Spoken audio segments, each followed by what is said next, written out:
baik itu sholat yang wajib, maktubah atau sholat yang sunnah. Insya Allah ati kula panjenengan badhe datang badhe dados terang ya. Niki sholat Rasul. Jadi sholat itu termasuk manfaat daripada sholat adalah menerangi hati kita ya, mudah kita mendapatkan hidayah, mudah kita mendapatkan ilmu, mudah kita memahami sesuatu ini apabila hati kita padang terang. Kemudian yang kedua, salah satu daripada 10 manfaat sholat yang kedua yaitu zainul wajhi. Zainul wajhi, sholat ternyata akan menjadikan wajah atau peraupan. Basa Jawane peraupan. Peraupan itu apa Bu? Basa Jawane meneh peraupan itu apa? Peraupan itu rai wajah. Rai wajah orang yang ahli sholat ini akan menjadikan apa ya? Menjadikan pepaes ketok cahayanya.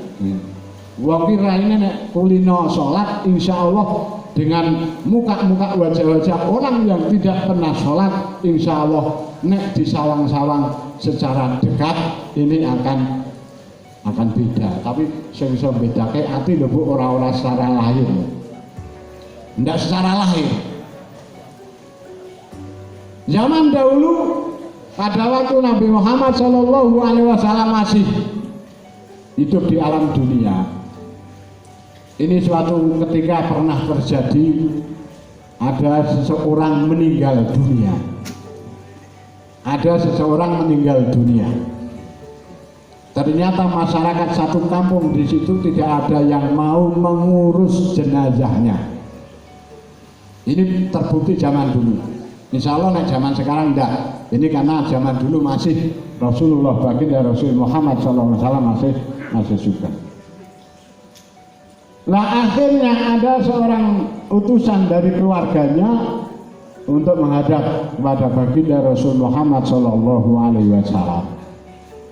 Kemudian Rasulullah mengutus pada sahabatnya yaitu untuk menjenguk atau untuk mengurusi jenazah orang yang meninggal tadi.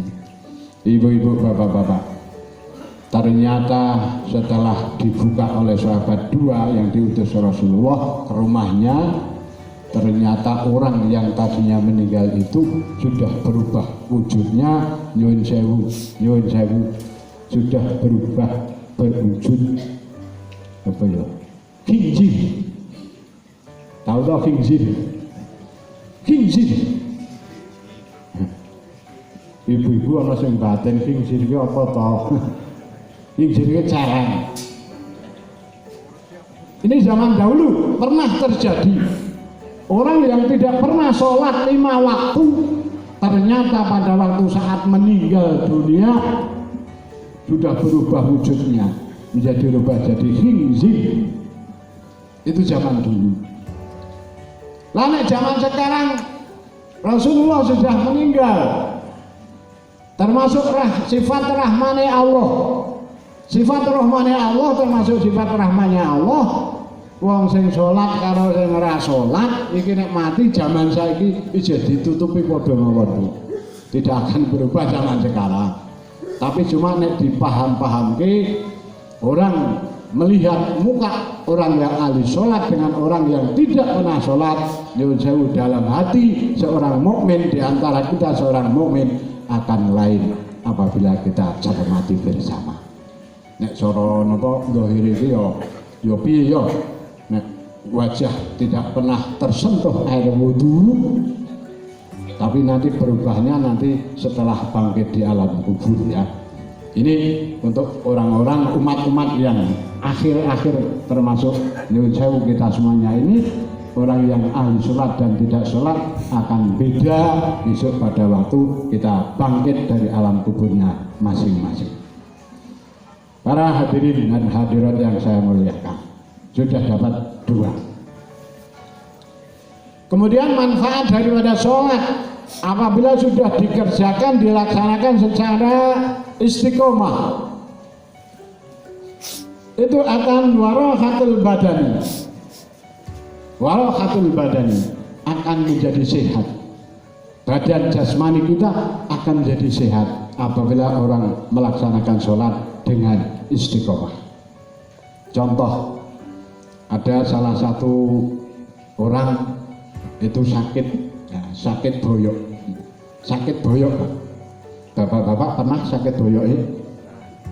Bapak-bapak pernah sakit boyok? Ibu-ibu pernah sakit boyok? Apa ya? Sekarang yang menjadi pembicaraan sekarang yang penyakit itu apa Bu? Yang di boyok itu apa namanya?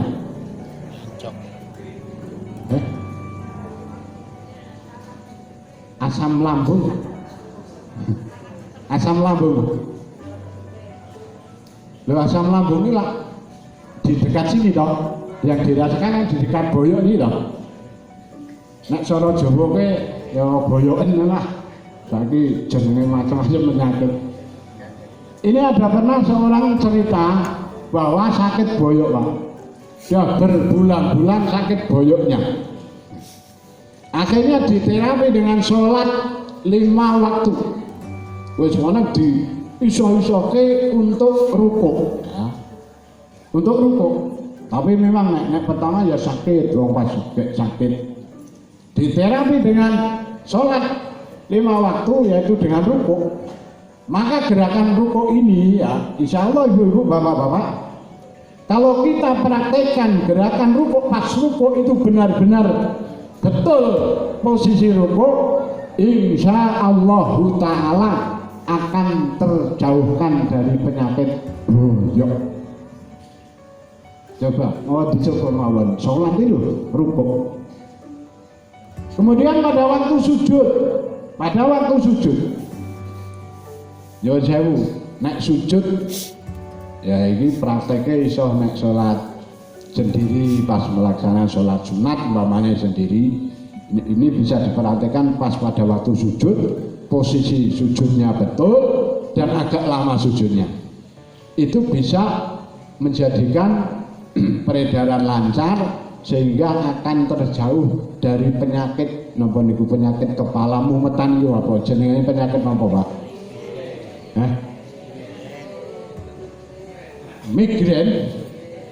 Migrain apa hipertensi?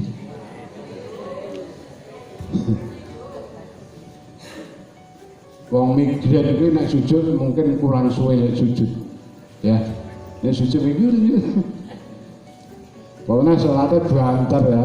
Sholatnya dihayati di sapi, insya Allah. Bahwa ini sudah disabdakan Rasul akan menjadikan badan kita sehat dengan terapi sholat. Aslinya gitu Pak. Rasulullah Shallallahu Alaihi Wasallam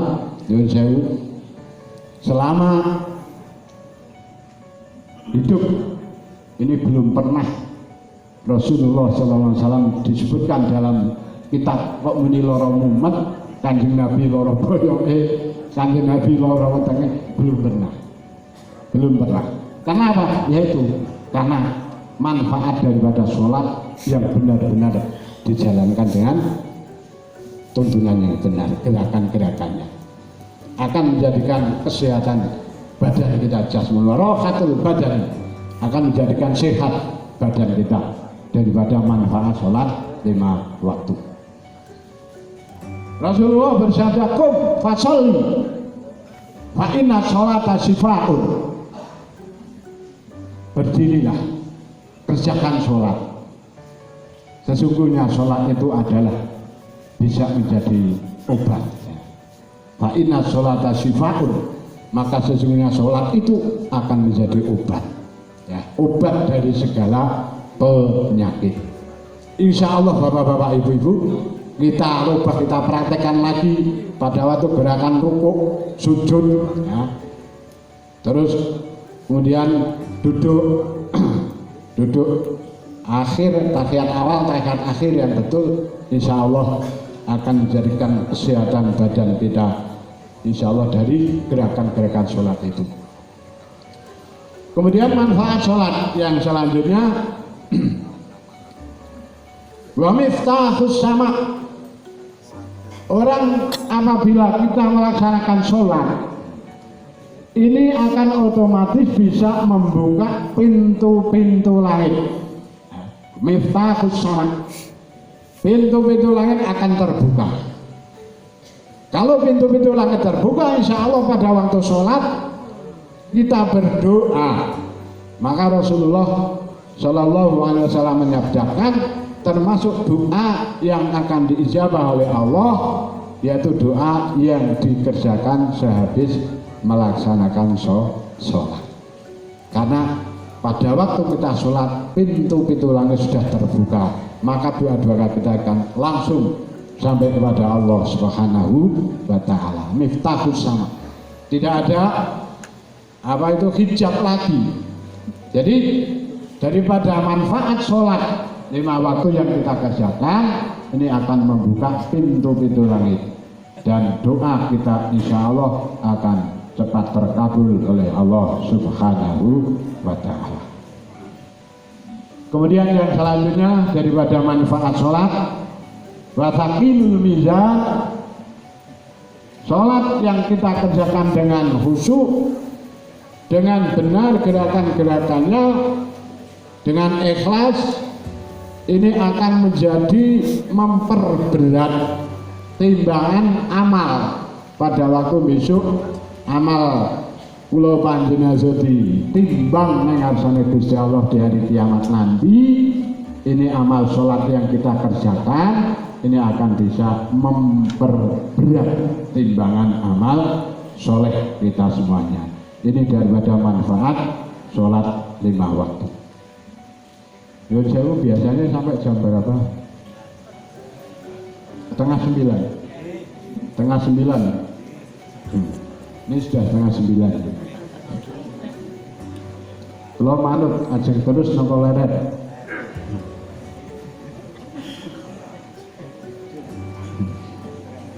Manut. Enaknya lerang ya, setengah 9 ya. Ibu-ibu, bapak-bapak, ya kita manut jadwal, karena tadi saya sudah di WA, durasinya 30 menit Pak. Ya siap 30 menit, karena ini sudah 30 menit, ya terpaksa kami tutup. Insya Allah lain kali kalau ada kesempatan kita bisa menyambung lagi. Itu manfaat sholat ada 10 ya. Ini mohon maaf banyak kesalahan kekurangan dari kami. Kita akhiri, Allah wa iyyakum ajmain. Wassalamualaikum warahmatullahi wabarakatuh.